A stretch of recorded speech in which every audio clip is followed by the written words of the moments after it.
Indian film industry میں لفظ legend بہت کم لوگوں کے ناموں کے ساتھ شوبھا دیتا ہے. طلعت محمود کا نام ان میں سے ایک ہے. ان کے فینس نے تو ان کو ہمیشہ وہ عزت دی، وہ سمان دیا جو بہت سے فلمی ستاروں کو نہیں نصیب ہوئی. 9 مئی 2014 کو طلعت محمود کو اس دنیا سے گئے ہوئے 16 سال ہو گئے. اس عرصے میں ان پر بہت کچھ لکھا گیا، بہت سی ڈاکومنٹریز بنی، پوری دنیا میں ٹیلی ویژن اور ریڈیو شوز ہوئے جس میں ان کی زندگی کے حالات اور ان کے کیریئر پر بات ہوئی. خاص طور سے ان کے بیٹے خالد محمود نے ان پر بہت سے انٹرویوز دیے. یہ سب کچھ ہوا، لیکن طلعت محمود کا انسانی روپ کم لوگوں کو پتہ ہے. یہ کچھ ہی لوگوں کو معلوم ہے کہ وہ دل کے اتنے ہی خوبصورت تھے جتنے باہر سے لگتے تھے. میں نے تو ان کو اپنے بچپن سے دیکھا اور ان کی پرسنالٹی نے میرے اوپر ایک کبھی نہ مٹنے والا اثر چھوڑا، جس کے کچھ حصے ہم آپ کو دکھانا چاہتے ہیں. یہ چھوٹے چھوٹے واقعات، یہ اینیکڈوٹس طلعت محمود کی شخصیت کو سامنے لاتے ہیں. آپ ان کو ایک بیٹے کی حیثیت سے دیکھیے، ایک باپ کی حیثیت سے، اور یہ دیکھیے کہ وہ اتنے بڑے آرٹسٹ ہونے کے ساتھ کتنے بڑے انسان بھی تھے.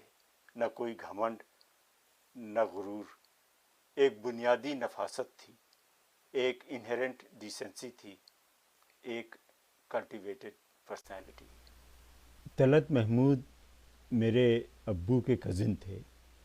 میں ان کو اور ان کے بھائیوں کو چچا کہتا، اور ان کے ابو کو، جن کا نام منظور محمود تھا، میں دادا میاں کہتا تھا.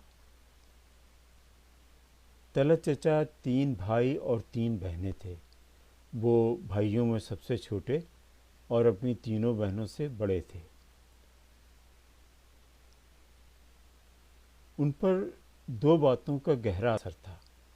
ایک تو ان کے باپ کی شخصیت اور دوسری لکھنؤ کی تہذیب اور نفاست،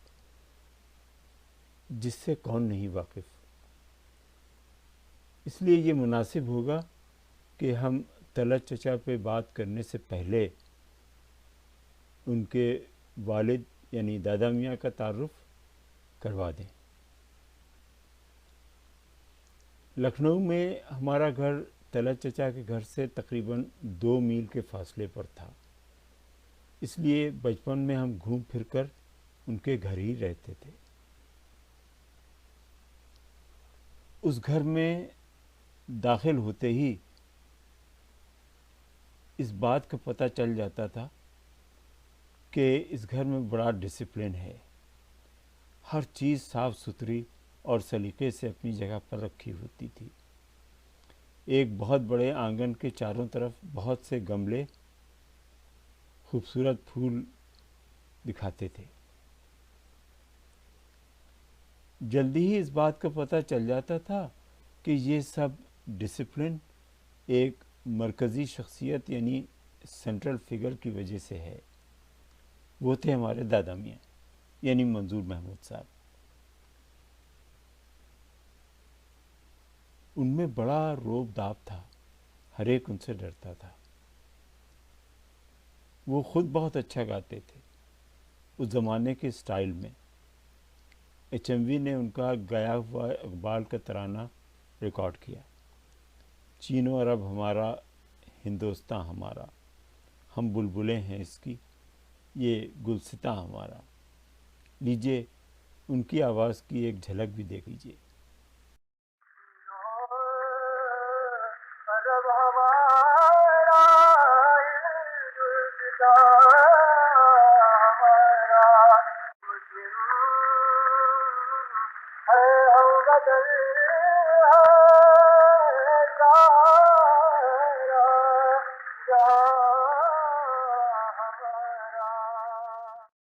منظور محمود صاحب کے تینوں لڑکے اور تینوں لڑکیاں بہت سریلے تھے، لیکن صرف طلعت چچا نے اس کو اپنا کیریئر بنایا.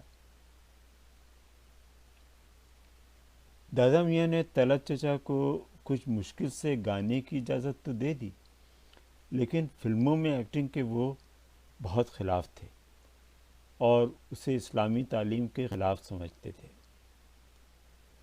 لیکن باپ پھر باپ ہوتا ہے.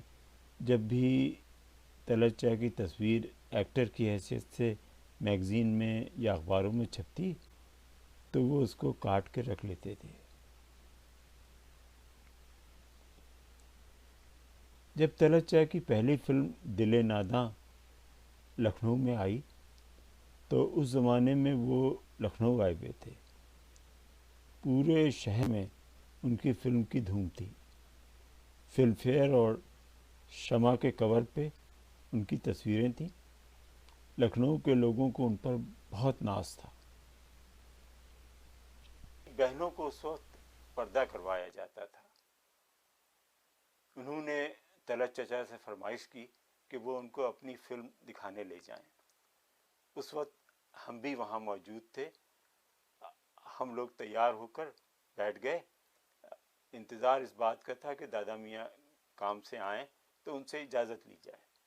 مووی ہاؤس میں نوکر بھیج کر کہلوا دیا گیا کہ طلعت محمود اپنے گھر والوں کو ساتھ لے کر آ رہے ہیں, سیٹس ریزرو کر دیجیے. میں اس وقت 7-8 سال کا تھا. آج تک وہ سین یاد ہے. جب دادا میاں گھر آئے, طلعت چاہ نے آگے بڑھ کر ان سے کہا کہ لڑکیاں فلم دکھانے لے جانا چاہتی ہیں, آپ اگر اجازت دیں تو. وہ فوراً بولے آج نہیں. بس جناب ہم لوگ ایک دوسرے کے منہ دیکھتے رہ گئے. نہ کوئی پروٹیسٹ, نہ اپیل, نہ ریکنسیڈریشن کی درخواست. ہمارے چھوٹے سے دل کو بہت دھکا لگا. تھوڑی دیر میں ہم گھر بھیج دیے گئے. آج کون یقین کرے گا کہ ایک آرٹسٹ اپنے فن کی چوٹی پر پہنچ کر بھی گھر سے باہر جانے کے لیے اپنے باپ کی اجازت کا محتاج ہے.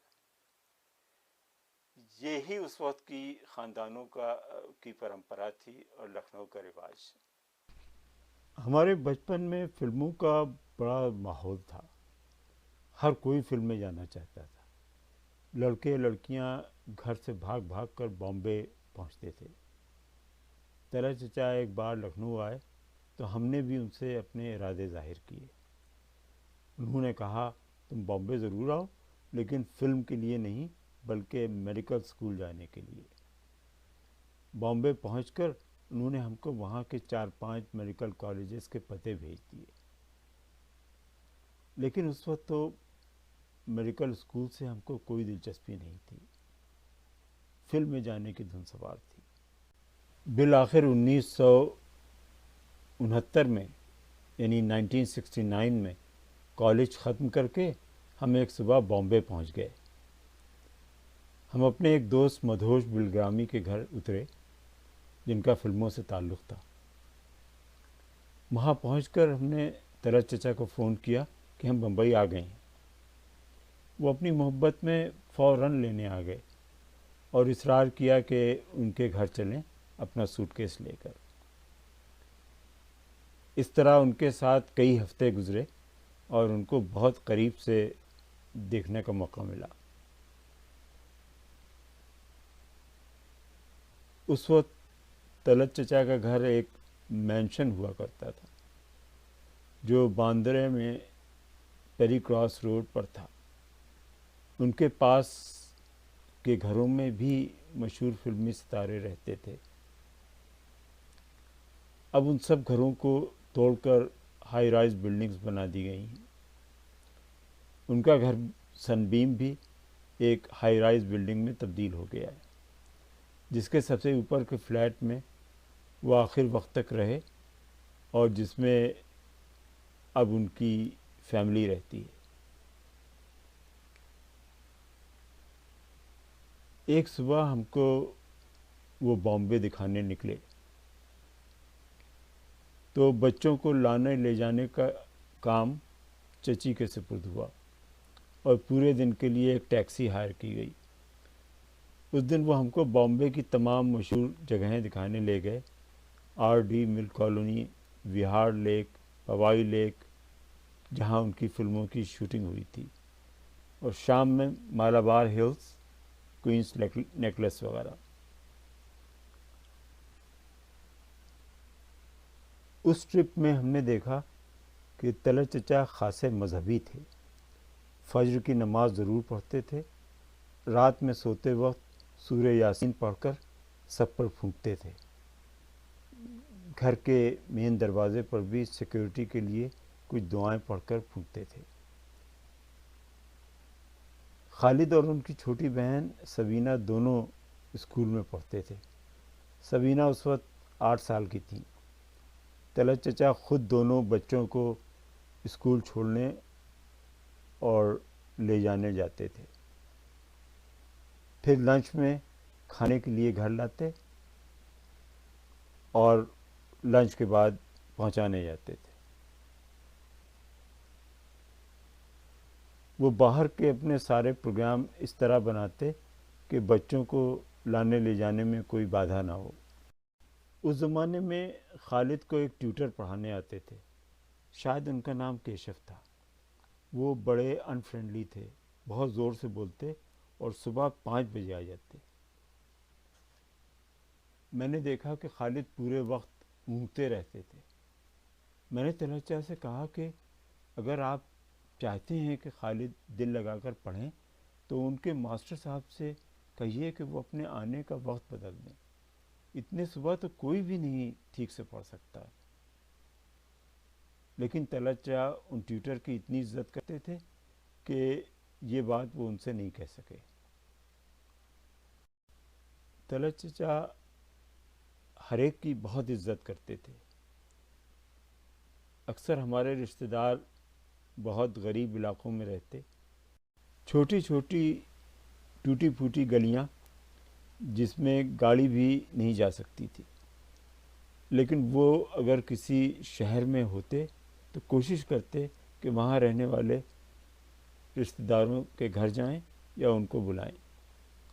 ان میں سے ہر ایک ان کو کھانے پر بھی بلاتا تھا. اگر ان کے پاس وقت ہوتا تو وہ یہ دعوت قبول کر لیتے. بس ایک شرط ہوتی تھی کہ پہلے سے کسی محلے والے کو اطلاع نہ کی جائے ورنہ وہ لوگ بھیڑ لگا لیں گے اور ان کی سیکیورٹی خطرے میں پڑ جائے گی.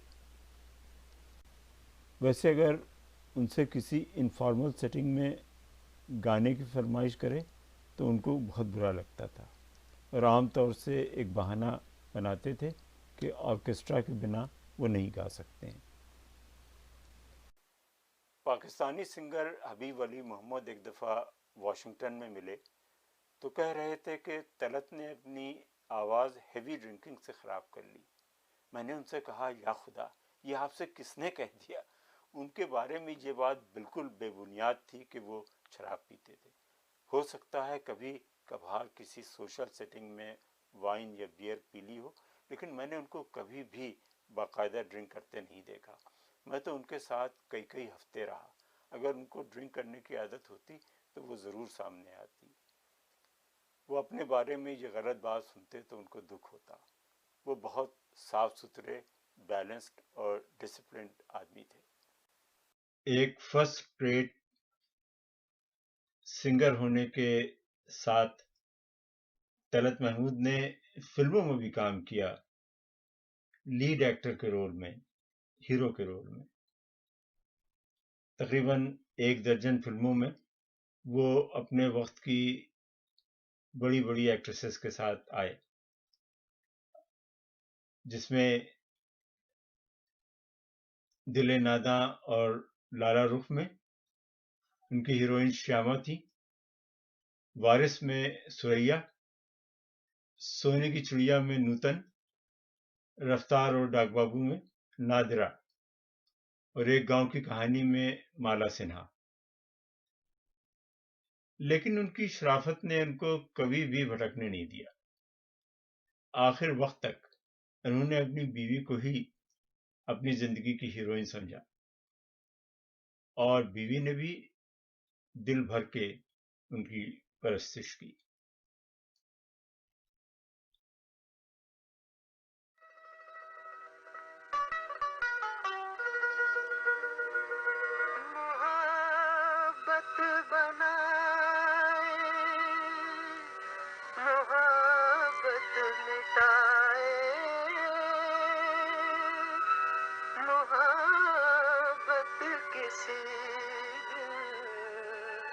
خدا بن نہ جائے.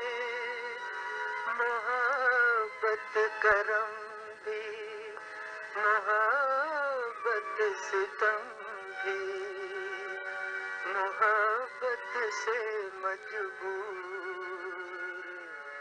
تم بھی ہو ہم بھی. پیار پر بس تو نہیں ہے میرا لیکن پھر بھی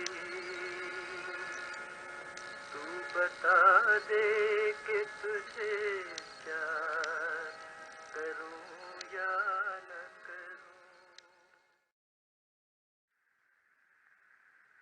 کیا بتائیں گے؟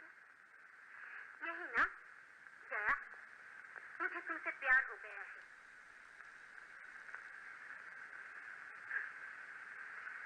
آپ کو کوئی اعتراض ہے؟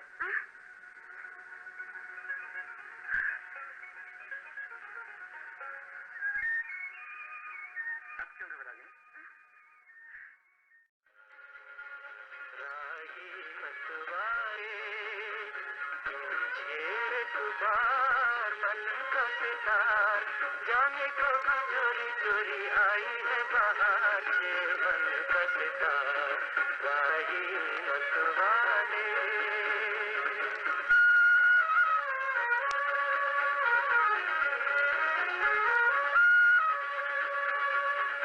دیکھ دیکھ چکوری کا من ہوا چنچل چندا کے مکھڑے پہ بدلی کا انچل. دیکھ دیکھ چکوری کا من ہوا چنچل چندا کے مکھڑے پہ بدلی کا انچل. کبھی چھپے کبھی کھلے روح کا نکھار کھلے روح کا نکھار راہی متوارے.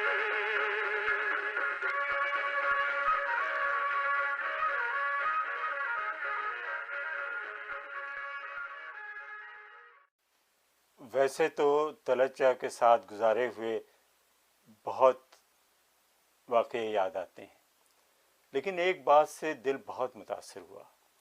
یہ شاید 1964 کی بات ہے. ان کا ایک کانسرٹ دہلی میں تھا، اس کے بعد لکھنؤ میں. ہم نے ان سے ہم کو اس سے ایک دن پہلے علی گڑھ جانا تھا جہاں ہمارے امتحان ہو رہے تھے. تو ہم نے تلچا کو لکھا کہ اگر وہ لکھنؤ ایک دن پہلے آ جائیں تو ہم ان سے مل سکتے ہیں. ہمارے تعجب کی انتہا نہیں رہی جب ان کا فون آیا کہ ان کا دہلی کا پروگرام کچھ ایسا ہے کہ وہ ایک دن پہلے لکھنؤ آ سکتے ہیں. وہ چاہتے تو بہانہ بنا سکتے تھے، لیکن وہ اتنے عظیم آدمی تھے کہ انہوں نے ایک ٹین ایج لڑکے کی خواہش پورا کرنے کی ضرورت سمجھی. اس دن ہم اور ابو جب لکھنؤ کے اموسی ایئرپورٹ پہ ان کو لینے گئے تو ہم ذرا ہٹ کر کھڑے ہوئے. انہوں نے ابو سے ملتے ہی پوچھا وارث کہاں ہے، وارث کہاں ہے.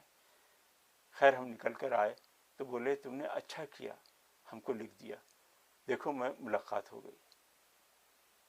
چونکہ وہ لکھنؤ پروگرام سے ایک دن پہلے آ گئے تھے تو اس دن ہم لوگ 18 میل ڈرائیو کر کے امیٹھی گئے جو لکھنؤ کا ایک سبرب ہے اور جہاں ہماری فیملی کا اپنا قبرستان ہے. تلچا نے اپنے ابو کی قبر پہ فاتحہ پڑھا، دعا پڑھی. یہ تصویر اس ٹرپ کی یادگار ہے.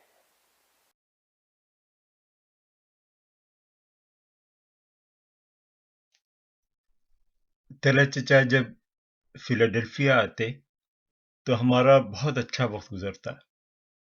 ہم لوگ اکثر لمبی ڈرائیوز پر جاتے اور ان کے کیریئر کی بہت دلچسپ باتیں سننے کو ملتی. وہ ہمارے بچوں سے بھی اتنے ہی پیار کرتے تھے جتنا ہم سے. ہماری بیٹی کی سالگرہ میں اب وہ اپنا امریکہ کا ٹور ختم کر کے وقت سے فیلاڈیلفیا پہنچ گئے. تلچا دل کے بہت نرم تھے. چچی ایک دفعہ ان کے سامنے کہہ رہی تھیں کہ یہ فلم جہاں آرا میں رو رہے تھے. میں نے ان کی طرف تعجب سے دیکھا تو بولے کہ ہاں